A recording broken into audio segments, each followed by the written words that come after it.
இது வந்து மக்களுக்கு சேவிங்ஸ் பண்ணுறதுக்கு இருக்கிற ஸ்பேஸை குறைக்கும். ஏன்னா நீங்கள் இப்போ வந்து இன்னைக்கு நீங்கள் நகை வாங்க உங்கள்கிட்ட காசு இருக்குது, நீங்கள் 1,00,000 ரூபாய்க்கு நகையை வாங்கிடுறீங்க, அதில் ஒரு 4,000 ரூபா மதிப்பு குறையுதுன்னு வைங்க. அந்த மதிப்பு யாரால குறைஞ்சிருக்கும்? இதுல ஏற்கனவே ஸ்பெகுலேட்டிவ் ட்ரேட் பண்ணிட்டு வெளியில போனவரால குறைஞ்சிருக்கும். அவரு 100 கோடியில ஸ்பெகுலேட்டிவ் ட்ரேட் பண்ணிருப்பாரு. வெறும் 50,000 10,000 வச்சுட்டு பண்ண முடியாது. 100 கோடி இருக்கிறவங்க தான் ஒரு இடத்துல மார்க்கெட்ல டிமாண்டை கிரியேட் பண்ண முடியும். அவர் பண்ணிட்டு போயிடுவாரு. அவர் எடுத்துட்டு போற லாபம் வந்து உங்களோட நீங்க உருவாக்குனதா நினைச்ச தங்கத்தின் மதிப்பில் இருக்கிற லாபம். ஆனா என்ன சிக்கல்னா, இப்ப தங்கத்தை டக்குன்னு வாங்கி டக்குன்னு விற்கிற அந்த திறமை வந்து பெரிய கோடிக்கணக்கில் போடுறவங்களுக்கு உண்டு. ஆனா நமக்கெல்லாம் அது இருக்கிறதா நம்ப வைக்கப்படுது. நமக்கெல்லாம் உண்மையில அப்படி கிடையாது. நீங்க வாங்க போகும்போது டாக்ஸ் இல்லாம தங்கம் வாங்கிடுவீங்களா? விற்க போகும்போது அதுக்கான சர்வீஸ் சார்ஜ் எல்லாம் வித்துருவீங்களா?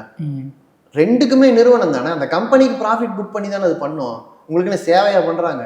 அப்ப 2 வர்த்தகத்திலையும் லாபம் பார்க்கிற நிறுவனம் இருக்கும். அதுக்கு எதிராக நிக்கிற நாம வெறும் சாமானியர். தங்கத்தை வச்சுக்கிட்டு நான் நிக்கிறனால தங்கத்தை நான் வந்து தங்க வியாபாரி ஆயிடுவேனா? வாங்கும் போதும் வியாபாரி ஆக மாட்டேன், விற்கும் போதும் வியாபாரி ஆக மாட்டேன். 2 இடத்துலயும் நான் கன்சியூமர் தான்.